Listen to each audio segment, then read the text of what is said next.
श्री राम कृष्ण वचनामृत के अगले भाग को प्रारंभ करते हैं।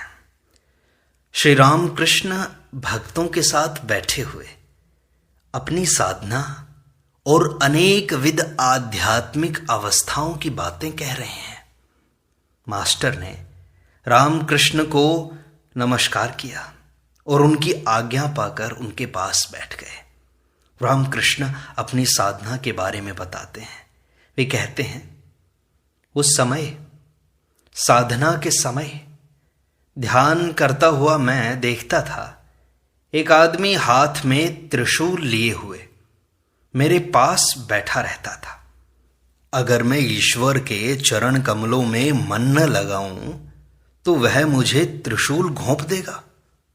मन न लगाने पर छाती में त्रिशूल के बींधे जाने का डर था, तो मैं मन लगाता था। कभी मां ऐसी अवस्था कर देती थी कि नित्य से उतरकर मन लीला में आ जाता था और कभी लीला से नित्य पर चढ़ जाता था। जब मन लीला में उतर आता था तब कभी कभी दिन रात मैं सीताराम की चिंता किया करता था और सदा मुझे सीताराम के रूप भी दिखाई पड़ते रहते थे। राम लला को लिए सदा मैं घूमता था, कभी उसे नहलाता था, कभी खिलाता था। मैं कभी कभी राधा कृष्ण के भाव में रहता था। उन रूपों के सदा दर्शन भी होते थे।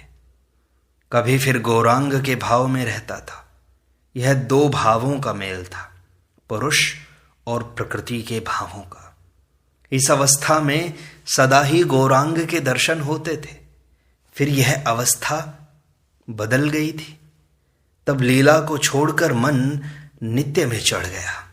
सहजन के पत्ते और तुलसी के दल सब एक जान पड़ने लगे। फिर ईश्वरी रूप देखना अच्छा नहीं लगा। मैंने कहा, तुमसे तो विच्छेद हो जाता है। तब मैंने उनसे अपना मन निकाल लिया। कमरे में देवी देवताओं की जितनी तस्वीरें थी सब हटा दी। केवल उस अखंड सच्चिदानंद, उस आदि पुरुष की चिंता करने लगा। स्वयं दासी भाव में रहने लगा, पुरुष की दासी। मैंने सब तरह की साधनाएं की हैं। देखो, साधना 3 तरह की है, सात्विक, राजसिक और तामसिक। सात्विक साधना में उन्हें व्याकुल होकर पुकारा जाता है अथवा केवल उनका नाम मात्र लिया जाता है। कोई दूसरी फलाकांक्षा नहीं रहती, कुछ भी नहीं चाहिए होता। राजसिक साधना में अनेक तरह की क्रियाएं करनी पड़ती हैं। इतने बार पुरस्चरण करना होगा, इतने तीर्थ करने होंगे, पंच तप करना होगा, षोडश उपचारों से पूजा करनी होगी। ये सब तामसिक साधना तमोगुण का आश्रय लेकर की जाती है। जय काली, क्या तू दर्शन न देगी? ये देख, मैं गले में छुरी मार लूंगा अगर तू दर्शन न देगी तो। इस साधना में शुद्धाचार नहीं है, जैसे तंत्र उक्त साधनाएं हैं। ये तामसिक साधनाएं हैं। उस अवस्था में, साधन अवस्था में, बड़े विचित्र विचित्र दर्शन होते थे। आत्मा का रमण मैंने प्रत्यक्ष किया। मेरी ही तरह का एक आदमी मेरी देह में समा गया और षट पद्मों के हर एक पद्म में वह रमण करने लगा। 6 पद्म मुंदे हुए थे। उसके रमण के साथ ही हर एक पद्म खुलकर ऊर्ध्वमुख हो जाने लगा। इस तरह मूलाधार, स्वाधिष्ठान, मणिपुर, अनाहत, विशुद्ध, आज्ञा और सहस्रार सब पद्म खिल गए और मैंने प्रत्यक्ष देखा उनके मुख जो नीचे थे वो ऊपर हो गए। साधना के समय ध्यान करता हुआ मैं अपने पर दीप शिखा के भाव का आरोप करता था। जब हवा नहीं रहती है तब वह बिल्कुल नहीं हिलती, इसी भाव का आरोप करता था। ध्यान के गंभीर होने पर बाहरी ज्ञान का नाश हो जाता है। एक व्याध पक्षी मारने के लिए निशाना साध रहा था। उसके पास ही से वर, बाराती, गाड़ी, घोड़े, बाजे, कहार बड़ी देर तक जाते रहे, परंतु उसे कुछ होश न था। वह नहीं समझ सका कि पास से बारात कब निकल गई। एक आदमी अकेला एक तालाब के किनारे मछली मारने के लिए बैठा था। बड़ी देर के बाद बंसी का शोला हिला। कभी कभी वह पानी में कुछ डूब भी जाता था। तब उसने बंसी को झपाटे के साथ खींचने की कोशिश की। इसी समय किसी राहगीर ने आकर उससे पूछा, महाशय, अमुक बनर्जी का घर कहाँ है? क्या आप बतला सकेंगे? उत्तर कुछ भी न मिला। यह आदमी उस समय बंसी खींचने की ताक में था। पथिक ने बार बार उच्च स्वर में कहा, महाशय, क्या घर का पता बतला सकेंगे? उधर उस आदमी को होश था ही नहीं। उसका हाथ कांप रहा था। बस शोले पर उसकी निगाह थी। तब पथिक नाराज होकर वहां से चला गया। वह जब बड़ी दूर चला गया तब इधर शोला बिल्कुल डूब गया और उस आदमी ने झट बंसी खींचकर मछली को जमीन पर ला गिराया। तब अंगोछे से मुख पोंछकर पथिक को ऊंची आवाज लगाकर उसने बुलाया, सुनो भाई। पथिक लौटना नहीं चाहता था। कई बार पुकारने पर वह आया। आते ही उसने कहा, क्यों महाशय, अब क्यों आप बुलाते हैं? तब उसने पूछा, तुम मुझसे क्या कह रहे थे? पथिक ने कहा, उस समय इतनी बार पूछा और अब पूछते हो कि क्या कहा था? उसने कहा, उस समय शोला डूब रहा था, इसलिए मुझे कुछ सुनाई ही नहीं दिया। इतनी एकाग्रता, इतना ध्यान। ध्यान में इस तरह की एकाग्रता होती है। उस समय और कुछ भी दिखाई नहीं पड़ता, न कुछ सुनाई पड़ता है। कोई छू भी ले तो समझ नहीं आता। देह पर से सांप चला जाता है और कुछ पता नहीं चल पाता। जो ध्यान करता है न वह समझ सकता है और न सांप। ध्यान के गहरे होने पर इंद्रियों के कुल काम बंद हो जाते हैं। मन बहिर्मुख नहीं रहता, जैसे घर का बाहरी दरवाजा बंद हो गया। इंद्रियों के विषय 5 हैं, रूप, रस, गंध, स्पर्श, शब्द। ये बाहर पड़े रहते हैं। ध्यान के समय पहले पहल इंद्रियों के सब विषय सामने आते हैं। ध्यान के गंभीर होने पर वे फिर नहीं रहते, सब बाहर चले जाते हैं। ध्यान करते समय मुझे कितने ही प्रकार के दर्शन होते थे। मैंने प्रत्यक्ष देखा, सामने रुपए की ढेरी थी, शॉल थी, एक थाली में संदेश थे और 2 औरतें थी, उनकी नाक में नथ थी। तब मैंने मन से पूछा, मन तू क्या चाहता है? क्या तू कुछ भोग करना चाहता है? मन ने कहा, नहीं, मैं कुछ भी नहीं चाहता। ईश्वर के पाद पद्मों को छोड़ मैं और कुछ भी नहीं चाहता। स्त्रियों का भीतर बाहर सब कुछ मुझे दिखाई पड़ने लगा, जैसे शीशे की अलमारियों की कुल चीजें बाहर से दिखाई पड़ती हैं। गिरीश कभी कभी कहते थे, श्री राम कृष्ण का नाम लेकर बीमारी अच्छी किया करूंगा। श्री राम कृष्ण गिरीश आदि भक्तों से जो हीन बुद्धि के हैं, वे ही सिद्धियां चाहते हैं। बीमारी अच्छी करना, मुकदमा जिताना, पानी के ऊपर से पैदल चले जाना, ये सब जो शुद्ध भक्त हैं वे ईश्वर के पाद पद्मों को छोड़कर और कुछ नहीं चाहते। हृदय ने एक दिन कहा, मामा, मां से कुछ शक्ति की प्रार्थना करो ना, कुछ सिद्धि तो मांगो। मेरा बालक का स्वभाव, काली मंदिर में जप करते समय मां से मैंने कहा, मां, हृदय कुछ शक्ति और सिद्धि मांगने के लिए कहता है। उस समय मां ने दिखलाया एक बूढ़ी वैश्या, उम्र 40 की होगी, सामने से आकर मेरी ओर पीछा करके पाखाना करने लगी। मां ने दिखलाया विभूति इस बूढ़ी वैश्या की विष्ठा है। तब मैं हृदय के पास जाकर उसे डांटने लगा, कहा, तूने क्यों ऐसी बात सिखलाई? तेरे लिए ही तो मुझे ऐसा हुआ। जिनमें कुछ विभूतियां रहती हैं उन्हें प्रतिष्ठा, सम्मान, ये सब मिलता है। बहुतों की इच्छा होती है कि मैं गुरुआई करूं, 5 आदमी मुझे माने, शिष्य सेवा करें। लोग कहेंगे गुरु चरण के भाई का समय आजकल निहायत अच्छा है। कितने ही लोग जाते हैं, चेले चपाटे भी बहुत से हो गए हैं। घर में चीजों का ढेर लग रहा है, कितनी चीजें लोग ला ला कर दे रहे हैं। वह चाहे तो उसमें ऐसी शक्ति है कि कितने ही आदमियों को खिला दे। गुरुआई और वैश्यापन दोनों एक हैं। खाक रुपया पैसा, लोक सम्मान, शरीर की सेवा, इन सब के लिए अपने को बेच देना। जिस शरीर, मन और आत्मा के द्वारा ईश्वर की प्राप्ति होती है, उसी शरीर, मन और आत्मा को जरासी वस्तु के लिए इस तरह कर रखना अच्छा नहीं है।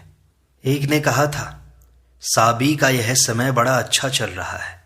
इस समय उसकी 5 उंगलियां घी में हैं। एक कमरा उसने किराए से लिया है। गोबर, कंडे, चारपाई, ये सब अब उसके हैं।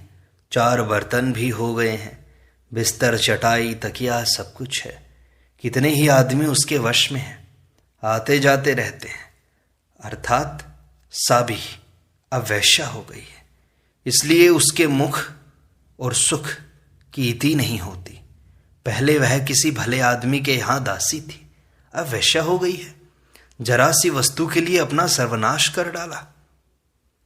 साधना के समय ध्यान करते करते मैं और भी बहुत कुछ देखता था। बेल के पेड़ के नीचे ध्यान कर रहा था। पाप पुरुष आकर कितने ही तरह के लोभ दिखाने लगा। लड़ाकू गोरे का रूप धारण करके आया था। रुपया, मान, रमण सुख, नाना प्रकार की शक्तियां, बहुत कुछ उसने देना चाहा। मैं मां को पुकारने लगा। बड़ी गुप्त बात है।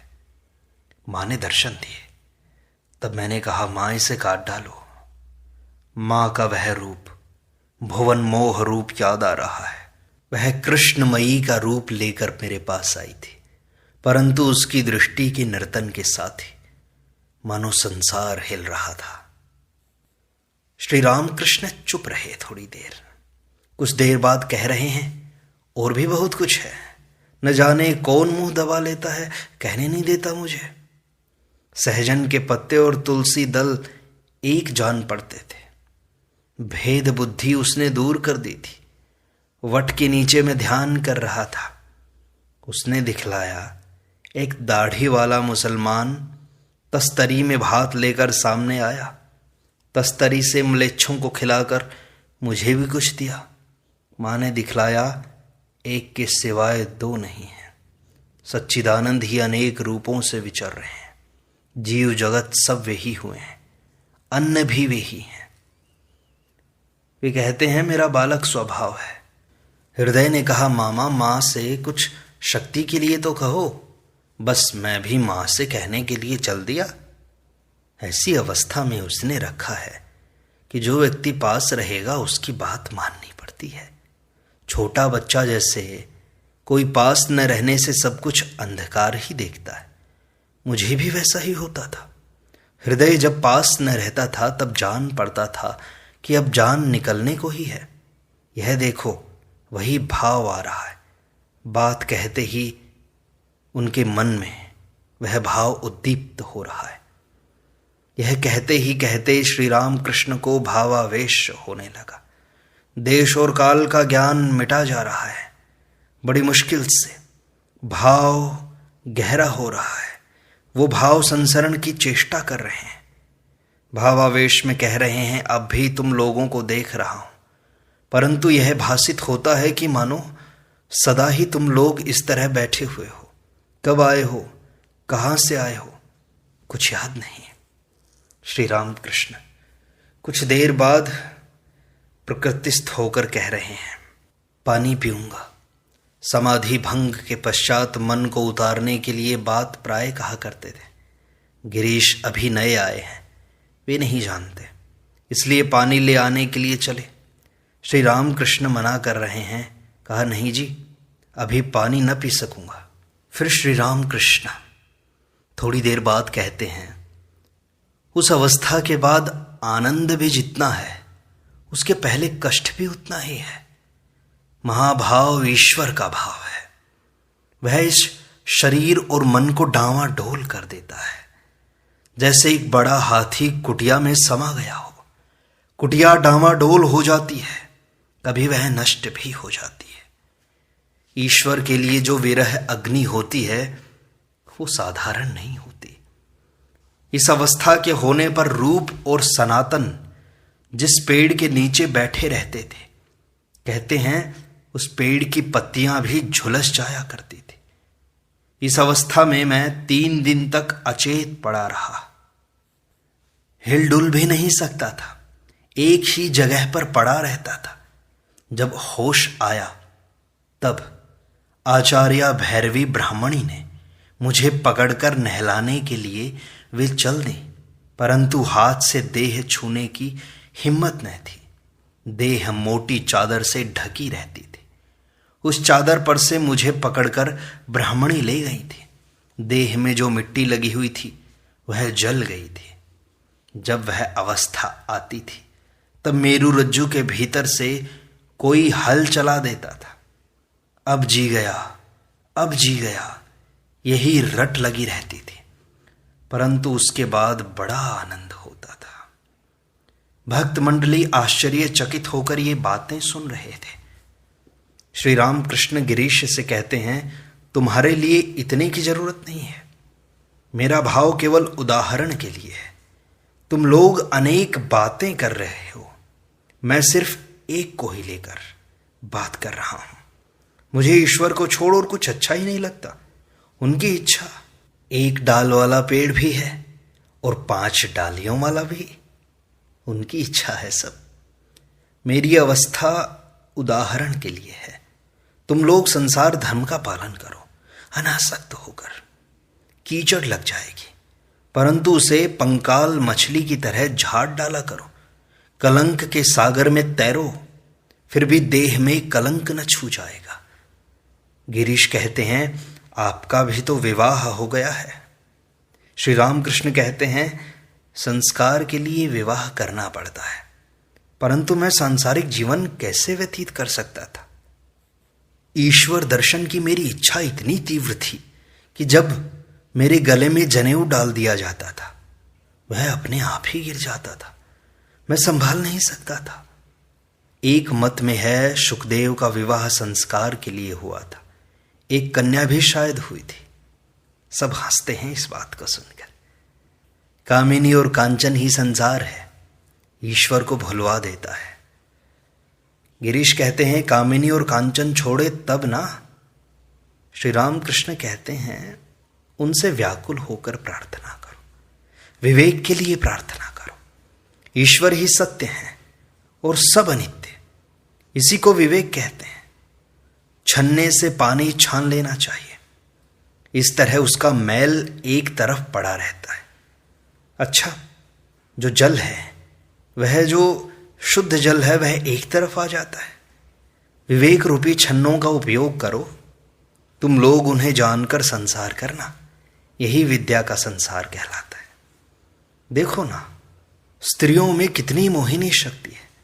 तिस पर अविद्या रूपिणी स्त्रियां पुरुषों को मानो एक बेवकूफ जड़ पदार्थ बना देती हैं, और यही स्त्रियों के लिए है। जब देखता हूं स्त्री पुरुष एक साथ बैठे हैं तब सोचता हूं ये तो बिल्कुल ही गए। मास्टर की तरफ देख करके कहते हैं, हारू इतना अच्छा लड़का है, परंतु वह एक स्त्री के हाथों पड़ गया। लाख कहो, अरे मेरे हारू तुम कहाँ गए, हारू तुम कहाँ गए। लोगों ने देखा चलकर, हारू वट के नीचे चुपचाप बैठा हुआ है। न वह रूप है, न वह तेज, न वह आनंद। वट की प्रेतनी हारू पर सवार है। एक भक्त पूछते हैं, महाराज सुना है कि एक नया संप्रदाय नव हुल्लोल शुरू हुआ है, ललित चटर्जी उसके सदस्य हैं। श्री रामकृष्ण कहते हैं, देखो इस संसार में भिन्न मत हैं, वे सब उसी एक ईश्वर तक पहुंचने के अलग अलग रास्ते हैं। पर आश्चर्य यह है कि प्रत्येक मनुष्य यही सोचता है कि केवल उसका मत ठीक है, सिर्फ उसी की घड़ी ठीक समय बताती है। गिरीश कहते हैं, तुम जानते हो इसके बारे में लोगों का क्या कहना है। श्री राम कृष्ण कहते हैं कि लोग तो यही कहेंगे कि उनकी ही घड़ी ठीक है, उनका ही रास्ता है जो ईश्वर तक पहुंचा सकता है, बस इतना ही। एक भक्त कहता है, महाराज लोग बहुत झूठ बोलते हैं। श्री राम कृष्ण कहते हैं, सत्य बोलना कलयुग की तपस्या है। इस जीवन में अन्य साधनाओं का अभ्यास करना कठिन है, परंतु सत्य पर दृढ़ रहने से ही मनुष्य ईश्वर को प्राप्त कर लेता है। गोस्वामी तुलसीदास जी ने भी कहा है कि सत्य वचन, ईश्वराधीनता तथा पर स्त्री को मातृ रूप से देखना, ये महान गुण है। अगर इनसे हरि न मिले तो तुलसी को झूठा समझो तुम। केशव सेन ने अपने पिता का कर्जा अपने ऊपर ले लिया, वैसे कुछ लिखा पढ़ी भी नहीं थी, कोई और होता तो साफ इनकार कर देता। ये अपने पिता के प्रति उसका कर्तव्य था, उसका दायित्व था। उसने उससे मोह नहीं फेरा, वह डटा रहा, उसने अपने पिता का कर्ज उतारा। इस प्रकार एक कर्ज स्वयं का भी है, आत्मा का कर्ज। तुम ईश्वर की तरफ चलो, ईश्वर की ओर कदम बढ़ाओ, तभी वो कर्ज उतर पाएगा, तुम मुक्त हो पाओगे। इस प्रकार श्री रामकृष्ण वचनामृत का यह भाग संपूर्णता को प्राप्त होता है। शेष अगले अंक में।